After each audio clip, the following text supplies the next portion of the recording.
दोस्तों नमस्कार। ये दौलत भी ले लो, ये शोहरत भी ले लो, भले छीन लो मुझसे मेरी जवानी, मगर मुझको लौटा दो बचपन का सावन, वो कागज की कश्ती, वो बारिश का पानी। बेहद खूबसूरत नज्म है ये, सुदर्शन फाकीर की नज्म है। जगजीत सिंह और चित्रा सिंह की आवाज में आपने सुना भी होगा।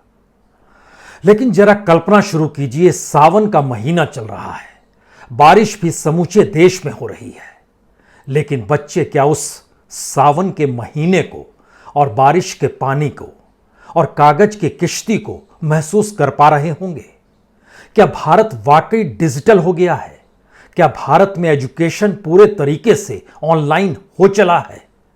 या फिर हमने कोई इंफ्रास्ट्रक्चर इससे पहले एजुकेशन का बनाया ही नहीं, तो कोविड के काल में संकट जब घरों में कैद रहने का आ गया तो स्कूलों की चौखट पर जाने के लिए बच्चे चाहे तरसते रहे।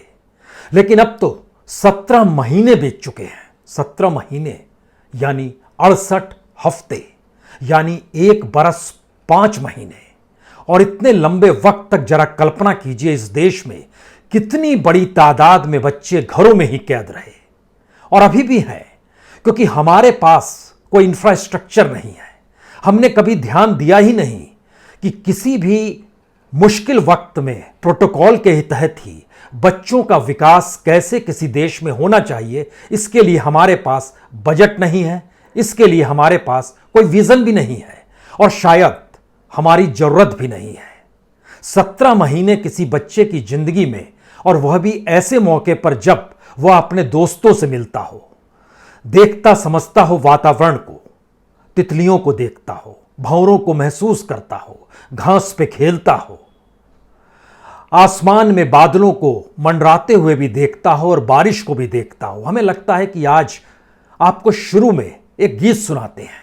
जब भारत में सर्व शिक्षा अभियान शुरू हुआ, 1 दशक से ज्यादा का वक्त उसमें हो चुका है, तकरीबन 2 दशक हो गए हैं जब सर्व शिक्षा अभियान शुरू हुआ।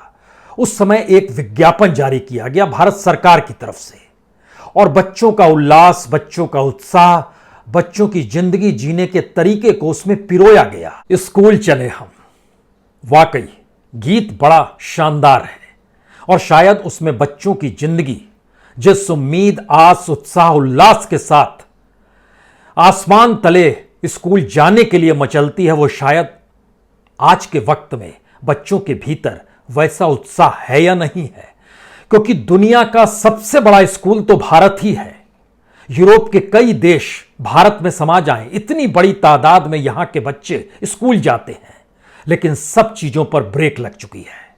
हमने कोई इंफ्रास्ट्रक्चर जब डेवलप नहीं किया, इस बात का जब हम जिक्र कर रहे हैं, तो हमें लगता है कि आज बहुत सारी बातों को जानने की जरूरत है। पहले तो यह समझिए कि इस देश के भीतर में 25 करोड़ बच्चे इस देश में स्कूल जाते हैं। 25 करोड़ बच्चों की तादाद कोई छोटी मोटी नहीं होती है, लेकिन इस दौर में स्कूल जा नहीं सकते हैं क्योंकि कोविड महामारी का डर है। और बार बार यह सवाल भारत के भीतर नहीं, दुनिया के कई देशों में भी गूंजा कि आखिर बच्चों को जब टीके लग जाएं, उसके बाद ही स्कूल के दरवाजे खोले जाएं, वहां पर बच्चे जा सकें। लेकिन भारत जैसे देश में यहां पर विधानसभा भी सजती है, संसद भी सजती है, सिनेमा हॉल में लोग जाकर सिनेमा भी देख सकते हैं, जिम भी खुला हुआ है। इस देश के भीतर में अलग अलग उत्साह उल्लास, चाहे वो धर्म की हो चाहे सियासत की हो, सारे दरवाजे खुले हुए हैं। लेकिन स्कूल कैसे खुले हमने नहीं सोचा। स्कूल कब खुले, इसको लेकर सवाल कुछ जरूर गूंजते रहते हैं। लेकिन 25 करोड़ बच्चे इस देश के भीतर में, और इन 25 करोड़ बच्चों के लिए तकरीबन 25 लाख से ज्यादा स्कूल इस देश के भीतर में। उन स्कूलों को लेकर एक अनूठा सच यह है कि इस देश के भीतर में जो गरीब बच्चे होते हैं, गांव में रहते हैं, उनके लिए भारत सरकार ने मिड डे मील की व्यवस्था भी की। यानी वो बच्चे मजदूर ना बन जाएं, कम से कम पढ़ाई तो कर ले 8वीं तक। और उनकी तादाद भी इस देश के भीतर में तकरीबन 13-14 करोड़ है। लेकिन जरा कल्पना शुरू कीजिए कि 2020 की फरवरी के बाद से 2021 के जुलाई में आकर हम खड़े हैं। इस दौर में स्कूल बंद रहे, और मिड डे मील जिन बच्चों को मिलता था उसमें से 1 करोड़ बच्चे उस उम्र को पार कर गए, उस क्लास को पार कर गए जहां अब उन्हें मिड डे मील नहीं मिलेगा। 8वीं में पढ़ने वाला बच्चा अब 8वीं पास कर चुका है या उसकी उम्र उससे ज्यादा हो चली है, उसने स्कूल छोड़ दिया। लेकिन इस दौर में मिड डे मील भी हम समूचे देश के सारे स्कूलों तक पहुंचा नहीं पाए। और जब मिड डे मील नहीं था यानी भोजन की व्यवस्था नहीं थी, तो स्कूल की जरूरत कैसे महसूस होती? और स्कूल की जरूरत पर ही जब ताला लग गया तो फिर मिड डे मील कहां से होगा? इस देश के भीतर का एजुकेशन को लेकर बजट की सोच हो, इस देश के भीतर में बच्चों को, चाहे वो प्राइवेट स्कूल में जाते हो या सरकारी स्कूल में जाते हो, उसको लेकर जो भी सोच है वह सारी सोच कहीं ना कहीं किसी ना किसी तरीके से एक न्यूनतम बजट पर टिकी हुई है। और जो प्राइवेट स्कूल हैं वो पूरे तरीके से फीस पर टिके हुए हैं। फीस बच्चों के आएंगे तो स्कूल चलेगा, और वह फीस धीरे धीरे महानगरों की दिशा में बढ़ते हुए ज्यादा होते चले जाते हैं। और इस दौर में भी बच्चों के अभिभावकों से फीस वसूली गई है। फीस ना हो तो स्कूल बंद हो जाएंगे, ताले लग जाएंगे। लेकिन मां बाप ये समझ नहीं पा रहे हैं कि बच्चे स्कूल जाते नहीं हैं। और एक अध्ययन यह भी बताता है कि जब आप ऑनलाइन की व्यवस्था कर रहे हैं तो दिल्ली यूनिवर्सिटी, जो कि सेंट्रल यूनिवर्सिटी है और देश की राजधानी के भीतर दिल्ली यूनिवर्सिटी के बीच भी आंकड़े जब निकल कर आए तो वो चौंकाने वाले रहे। शुरू में यानी 2020 में लगभग 55% बच्चे ऑनलाइन एजुकेशन नहीं कर पा रहे थे क्योंकि उनके पास एक इंफ्रास्ट्रक्चर नहीं था। दिल्ली यूनिवर्सिटी में पढ़ने वाली एक लड़की ने तो खुदकुशी कर ली, आंध्र प्रदेश की रहने वाली थी और यहां से निकली थी, एलएसआर में पढ़ती थी। वह शानदार कॉलेज है, इतनी नंबर लाने के बाद उसका एडमिशन हुआ था। लेकिन जरा कल्पना शुरू कीजिए, उसके पास लैपटॉप नहीं था, वो पढ़ाई नहीं कर पाई। उसी पढ़ाई ना कर पाने के दर तले उसने खुदकुशी भी कर ली। लेकिन आज हम जिक्र आपसे बच्चों का करना चाहते हैं, और जब 25 करोड़ बच्चों का हम जिक्र कर रहे हैं तो उसके ठीक समानांतर एक बात और समझिए। इस महामारी के दौर में दुनिया भर में तकरीबन 15 लाख ऐसे बच्चे हैं जिन बच्चों ने अपने अभिभावकों को खो दिया। किसी ने माता को खोया, किसी ने पिता को खोया, किसी ने माता पिता दोनों को खोया। कुछ ऐसे बच्चे भी जो दादा दादी नाना नानी के यहां रहकर पढ़ाई कर रहे थे क्योंकि उनके मां बाप नहीं थे, उनको भी इसमें जोड़ा गया और बताया गया कि 15 लाख दुनिया भर में, और उसमें से सबसे ज्यादा भारत में ही 1,19,000 बच्चों ने अपने अभिभावकों को इसी दौर में खोया है। क्या हमारे पास उनके लिए कोई इंफ्रास्ट्रक्चर है? क्या हम ये सोच भी सकते हैं, जिस बात का ऐलान किया गया कि उनसे फीस नहीं ली जाएगी, उनको कुछ रियायत दी जाएगी, क्या उन बच्चों तक हम पहुंच पाए हैं? नहीं पहुंच पाए हैं। राज्यों में अध्ययन किया जाए, राज्यों की सरकारों से डाटा मंगवाया जाए, पूछा जाए, उन बच्चों तक पहुंचने की कोई कोशिश की जा रही है? क्या पार्लियामेंट के भीतर यह सवाल उठ पाया? वो पार्लियामेंट जो इस दौर में भी सज रही है, हंगामा शोर हो रहा है, लेकिन सत्ता पक्ष अपनी बात को कह तो रहा है, लेकिन क्या वाकई बच्चे हमारी प्राथमिकता में आते नहीं हैं? यह सवाल इसलिए भी कहीं ज्यादा बड़ा हो चला है क्योंकि बच्चे आने वाले वक्त में किसी भी देश का भविष्य भी होते हैं और उन्हीं के विजन से देश चलता भी है। लेकिन इस दौर में जो भी उन पर सिवाय सिर्फ शैक्षणिक नुकसान का नहीं है, चौमुखी विकास का है, उस मानसिक परिस्थितियों का है जिसमें बच्चे का विकास होता है। ब्रिटेन में बहुत सोचा गया इस पे, और उसके बाद छोटे बच्चों का स्कूल सबसे पहले खोला गया। अमेरिका में सबसे पहले खोला गया। यूरोप में छोटे बच्चों का स्कूल सबसे पहले खोला गया। ये अलग बात है, वहां पर प्रोटोकॉल मेंटेन करने का इंफ्रास्ट्रक्चर मौजूद था और सरकार के पास एक बजट भी था जिसके जरिए बच्चों के लिए स्कूल के दरवाजे खुले, बच्चे आपस में मिले, उनका विकास हो, वो भाषाओं को सीख सकें, वह समाज की संवेदनाओं को जान सके, वो शायद अमीरी और गरीबी की परिस्थितियों को भी जान सके, एक संवाद बने आपस में। यह बच्चों के विकास के लिए जरूरी होता है। लेकिन इस देश के भीतर में बच्चे प्राथमिकता में नहीं आते हैं। और जब हम इस बात का जिक्र कर रहे हैं तो हमें लगता है बार बार इस देश में जो स्कूल का इंफ्रास्ट्रक्चर है उसमें अगर एक वक्त 25% बच्चों को भी एक प्रोटोकॉल के तहत बुलाया जाए, 100 बच्चों को एक साथ ना बुलाकर हर क्लास में 25 बच्चे हैं, अगर आप एवरेज ले लीजिए तो प्रोटोकॉल तो इस बात की इजाजत देता है। लेकिन दूसरा सवाल यह है कि हमने ऑनलाइन की जो व्यवस्था की, क्या समूचे देश में 25% बच्चे भी उस डिजिटल इंडिया को जी पा रहे हैं, उस इंटरनेट को जी पा रहे हैं, उस मोबाइल और लैपटॉप को जी पा रहे हैं? नहीं जी पा रहे हैं। जो हमने आपसे जिक्र किया, 25 करोड़ बच्चे इस देश में स्कूल में जाते हैं। और जब सर्व शिक्षा अभियान शुरू किया गया था तो मानकर चला था गया था कि इस देश में कोई बच्चा ऐसा नहीं होगा जो घर में बैठेगा, हर बच्चा स्कूल जाएगा। लेकिन मौजूदा वक्त में सबसे बड़ी त्रासदी हमारी बच्चों को लेकर ही है। उनको लेकर कोई दृष्टि क्यों नहीं जाती है? क्योंकि दुनिया के भीतर से पहले जब भारत में झांकेंगे तो वाकई यूरोप के कई देश उसमें समा जाएंगे। जब हम इस बात का आपसे जिक्र कर रहे हैं तो दस्तावेजों में देखिए, भारत के दस्तावेजों में जिक्र है कि 23 करोड़ 98 लाख बच्चे 2020 में इनरोल्ड हैं, जो कि स्कूल जा रहे हैं, स्कूल में ऑनलाइन की पढ़ाई ले रहे हैं। ऑनलाइन उनके लिए उपलब्ध है लेकिन ले नहीं पा रहे हैं।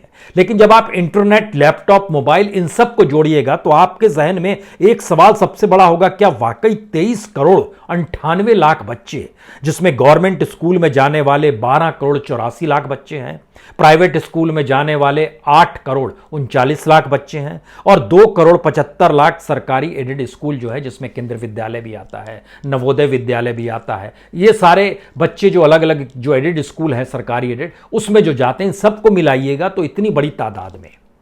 लेकिन इन जगहों पर बच्चों के लिए ऑनलाइन की व्यवस्था आपने ऐलान कर दिया, लेकिन वह बच्चे क्या वाकई उससे जुड़ भी पा रहे हैं? और अगर नहीं जुड़ पा रहे हैं और उनकी संख्या उस प्रोटोकॉल के मात्रा भी कम है, जो प्रोटोकॉल अगर आप स्कूलों में भी लागू कर देते तो भी वहां पर 10% ही से शुरुआत होती, लेकिन उस दिशा में सोचना तो चाहिए था, नहीं सोचा गया। सरकार कहती है कि हमारे पास 14,94,052 स्कूल हैं, यानी तकरीबन 15 लाख स्कूल है, और उसमें वह स्कूल जो शिशु मंदिर टाइप चलते हैं, अगर उनको जोड़ दीजिएगा और उस तरह के पूरे देश भर में जोड़िएगा तो तकरीबन 25 लाख स्कूल हैं। अब यहां पर सवाल सबसे बड़ा यह आता है कि इस देश के भीतर में स्कूलों की तादाद जिस संख्या में मौजूद है, उसके ठीक समानांतर इस देश का, हमको लगता है एक क्षण के लिए बजट भी देख लीजिए, उसके बाद हम उन परिस्थिति पर आ पाएंगे कितना बड़ा असर इस देश के भीतर में बच्चों पर पड़ रहा होगा। और एक स्कूल जब खुले हुए थे तो एक साइकिल थी, एक जो चल रही थी, घूम रही थी, लगातार बच्चे स्कूल जाते थे, सुबह निकलते थे, जाते थे, फिर घर लौटते थे, एक उनका जुड़ाव था समाज के साथ। लेकिन इस दौर में तो बिल्कुल नहीं है। और जब इस दौर में नहीं है और जिस दौर में था, हमें लगता है उस दौर के बजट को लेकर अगर 2021-20 के बजट को अगर हम देखना शुरू करें तो हो सकता है आप हैरत में आ जाएंगे, ये कैसे संभव है। और इसके ठीक समानांतर यह भी जरा सोचिएगा, भारत से कितनी बड़ी तादाद में लोग बाहर पढ़ने चले जाते हैं, ये बड़े बच्चे हैं। और कोविड काल में भी, यानी जिस दौर में दुनिया भर में बच्चों की आवाजाही रुकी हुई थी एजुकेशन को लेकर, उस समय भी भारत ही एकमात्र देश है जहां के सबसे ज्यादा बच्चों ने विदेशी यूनिवर्सिटीज में इनरोल किया और ऑनलाइन ही पढ़ाई शायद शुरू कर दी हो दुनिया के दूसरे देशों की तुलना में। और भारत इन जनरल भी चीन के बाद पहला नंबर आता है, जहां पर सबसे बड़ी तादाद में भारत के बच्चे बाहर पढ़ने चले जाते हैं, राज्य दर राज्य चले जाते हैं, लेकिन किसी की प्राथमिकता क्यों नहीं होती है। अब जब इस बात का हम आपसे जिक्र कर रहे हैं तो हमें लगता है कि एक चीज को जरा समझने की कोशिश कीजिए। भारत में स्कूल को लेकर इस बरस जो बजट बनाया गया वो सिर्फ 31,000 करोड़ का है, एजुकेशन का, स्कूलों का बजट, हायर एजुकेशन का नहीं, स्कूलों का बजट। इसमें से 11,500 करोड़ सीधे सीधे माइनस कर दीजिए मिड डे मील के लिए, यानी कुल मिला के 20,000 करोड़ में समूचा हमारा स्कूली एजुकेशन, जिसमें 25 करोड़ बच्चे स्कूल जाते हैं, उनके लिए व्यवस्था है। कुछ राज्यों का बजट भी जुड़ेगा उसमें, लेकिन हम केंद्र सरकार के तौर पर आपसे बात कर रहे हैं। और उसमें जब केंद्र सरकार के बजट को आप देखना शुरू कीजिएगा तो आप हैरत में आ जाइएगा कि जो teaching learning result of states को सुधारने के ऊपर 485 करोड़ रुपए खर्च किए गए, मेरिट स्कॉलरशिप के लिए हमारे पास 350 करोड़ है पूरे साल का, और केंद्रीय विद्यालय के लिए 6,800 करोड़ है, नवोदय विद्यालय के लिए 3,800 करोड़ है, एनसीईआरटी के लिए 500 करोड़ है। जो लड़कियों को सेकेंडरी एजुकेशन दिलाई जाए, इसके लिए भारत सरकार का बजट सिर्फ 1 करोड़ का है। जो शिक्षकों को अवार्ड दिए जाते हैं जो कि बेहतरीन पढ़ाते हैं, उनके लिए हमारे पास सिर्फ 1.5 करोड़ का बजट है। जो डिजिटल बोर्ड बनाना है, जो ऑपरेशनल में लेकर आना है, उसके लिए हमारे पास सिर्फ बजट 1 करोड़ रुपए का है। और प्रधानमंत्री इनोवेटिव लर्निंग प्रोग्राम जो डेवलप होगा उसके लिए 10 करोड़ का है। अब यहां पर आप दूसरी स्थिति देखिए कि हम लोग क्या ध्यान देते हैं, हमारी राजनीति कैसे प्रभावित कर देती है बच्चों को। इस देश के भीतर में जो नेशनल लिटरेसी मिशन है, जो हम शिक्षा अभियान आपसे कर रहे थे जिक्र, और जिसका गीत आपने शुरू में सुना, आपको जानकर हैरत होगी उसके ऊपर एक भी पैसा इस बजट में नहीं है, शून्य है। इस देश में जो मदरसे और अल्पसंख्यकों के नाम पर जो चलता है उसके लिए बजट हमारा शून्य है। उसका नाम दिया गया है umbrella programme for development of minorities education scheme for मदरसा एंड माइनॉरिटीज। जीरो, एक भी पैसा उसके लिए बजट में नहीं है। जो लैंग्वेज टीचर्स की अपॉइंटमेंट है, यह कहा जाता है कि भाषाओं को सीखना चाहिए, तो लैंग्वेज टीचर की अपॉइंटमेंट के लिए और उनके लिए जो पैसा खर्च होगा उसमें भी हमारा बजट है जीरो, शून्य है। हमारी प्राथमिकता क्या है और हम जिस प्राथमिकता को अपनाना चाहते हैं उसमें बच्चे क्या वाकई फिट होते हैं या नहीं होते हैं। आपको जानकर हैरत होगी इस देश के भीतर में जिसने भी ग्रेजुएशन किया मौजूदा वक्त में उसके पास काम नहीं है, जिसने पीजी किया उसके पास भी काम नहीं है, जिसने डिप्लोमा किया डिग्री ली उसके पास भी काम नहीं है। इस देश में बेरोजगारी है, यानी काम नहीं होना एक तरफ, और जब हम मिड डे मील का आपसे जिक्र कर रहे थे जिसके दायरे में इस देश के तकरीबन 14 करोड़ बच्चे आते हैं, उसमें से 1 करोड़ बच्चे एक झटके में इस कोविड काल में जब उसके दायरे से बाहर निकल गए तो उन्हें पता ही नहीं चला सिवाय इसके कि उनकी मिड डे मील बंद हो गया। इसके अलावा उनकी जिंदगी पर दूसरा कोई असर नहीं, क्योंकि एजुकेशन और बच्चों का जिंदगी हमारी प्राथमिकता में नहीं आता है। इस देश के भीतर में सरकार का डाटा बताता है जो बड़ा हैरत अंगेज है, जो ग्रेजुएट हैं उनमें बेरोजगारी दर 17.2% है, जो डिप्लोमा किए हुए हैं वो 14.2% है बेरोजगारी दर, जिन्होंने पोस्ट ग्रेजुएशन किया हुआ है उनकी बेरोजगारी दर लगभग 13% है, 12.9%। और सबसे कम बेरोजगारी दर 8वीं और 10वीं पास किए बच्चों के साथ है, क्योंकि वह अनस्किल्ड लेबर के तौर पर उनको कहीं ना कहीं कुछ ना कुछ काम मिल जाता है और सरकार मान लेती है कि उनको हमने रोजगार दे दिया। यह इस देश के एजुकेशन का प्रोसेस है कि 8वीं और 10वीं तक पढ़े बच्चों को अनस्किल्ड मजदूरी के तौर पर काम मिल जाता है। अब आप यहां पर सोचना शुरू कीजिए कि सबसे ज्यादा जो ग्रेजुएट बच्चे हैं और जो डिप्लोमा सर्टिफिकेट कोर्स लिए हुए हैं, सबसे बुरी हालत बिहार की है। बिहार में 20% है बेरोजगारी दर ग्रेजुएट बच्चों का और लगभग 85% है डिप्लोमा और सर्टिफिकेट कोर्स किए हुए बच्चे का। दूसरे नंबर पर दिल्ली आती है। दिल्ली में लगभग 13.5% है ग्रेजुएशन किए हुए, जो पीजी किए हुए हैं उनके पास रोजगार नहीं, वह लगभग 16% है। डिप्लोमा और सर्टिफिकेट वाला लगभग 14% है। उत्तर प्रदेश जो सबसे बड़ा राज्य है, सबसे बड़ी तादाद में वहां पर स्कूलों की संख्या है, इतनी बड़ी तादाद में स्कूल, इतनी बड़ी तादाद में वहां पर बच्चे कि उनको जब जोड़ना शुरू कीजिएगा तो आपको जानकर हैरत होगी कि उत्तर प्रदेश के भीतर में तकरीबन सारे स्कूलों को अगर आप मिला दीजिएगा तो वह 4 करोड़ 20 लाख स्कूल, वहां पर 4 करोड़ 20 लाख बच्चे आते हैं, जिसके दायरे में जो स्कूलों की संख्या है वह तकरीबन 20 लाख है। इतनी बड़ी तादाद में स्कूल बंद हैं, बच्चे नहीं पढ़ पाएंगे। 4 करोड़ 20 लाख बच्चे सिर्फ उत्तर प्रदेश में, हम तो पूरे देश का 25 करोड़ बता रहे थे। लेकिन बहरहाल अब यहां पर देखिए जिन बातों का हम आपसे जिक्र खास तौर पर करना चाहते हैं, इस देश के भीतर में एजुकेशन आपकी प्राथमिकता में नहीं है। छोटे बच्चों का जो स्थिति, विकास तो आपने इस दौर में रोक दिया क्योंकि आप समझ नहीं पाए कि स्कूल को कैसे खोलें, उसके प्रोटोकॉल क्या होने चाहिए, उन नियम कायदों को आपने देखा नहीं। अब आप सोचिए कि भारत में जो विदेशों से पढ़ने वाले बच्चे आते हैं, इस बार सरकार अपनी पीठ ठोक रही है कि 50,000 बच्चे आ गए, जो मैक्सिमम है। पूरे मोदी काल में 2014-15 से लेकर 2021 तक लगभग 2,71,000 बच्चे दुनिया के अलग अलग देशों से भारत पढ़ने आए। लेकिन वह कौन से देश हैं? नेपाल, भूटान, श्रीलंका, अफगानिस्तान, युगांडा, ये जो सारे देश हैं, इन देशों से मैक्सिमम बच्चे आए, लगभग 60%, और बाकी छिटपुट दुनिया के दूसरे देशों से बच्चे आए। लेकिन 2015 से 2021 का सरकार कहती है हमारे देश में 2,71,593 बच्चे पढ़ने आए, जिसमें मैक्सिमम इसी बरस है लगभग 50,739 बच्चों ने एनरोलमेंट किया है। लेकिन अब आप कल्पना शुरू कीजिए कि भारत से जो बाहर चले जाते हैं, इस देश के भीतर में हमने एजुकेशन की कोई व्यवस्था डेवलप नहीं की है, उनकी स्थिति क्या होगी। सिर्फ कोविड काल में जिस दौर में आवाजाही रुकी हुई थी, उस दौर में भी 2,61,406 बच्चों ने इनरोलमेंट कराया विदेशी विश्वविद्यालयों में पढ़ाई के लिए। भारत में उनको लगा यहां पर एजुकेशन सिस्टम ऑनलाइन भी नहीं हो पा रहा है। और अगर आप साल दर साल जोड़ते चले जाइएगा और 2015 से लेकर 2021 तक जोड़िएगा तो तकरीबन 28,19,008 बच्चों ने इनरोलमेंट विदेश में कराया। और इस बरस जुलाई तक का आंकड़ा बता रहा है 2,75,000 बच्चों ने इनरोलमेंट अपना करा लिया है। जनवरी फरवरी में 71,000 की जानकारी आई। उसके बाद जुलाई तक में 2 लाख और बढ़ गए और यह सितंबर तक और बढ़ेगा, दिसंबर तक और बढ़ेगा। अगर आप इससे पहले का जिक्र कीजिएगा तो 2019 में 5,88,000 बच्चे बाहर चले गए थे। मुश्किल ये नहीं है, राज्यों को भी सोचना होगा, क्योंकि सबसे ज्यादा बच्चे आंध्र प्रदेश से जाते हैं। 3,25,000 बच्चे इस दौर में गए हैं 2015 से 2021 के बीच में।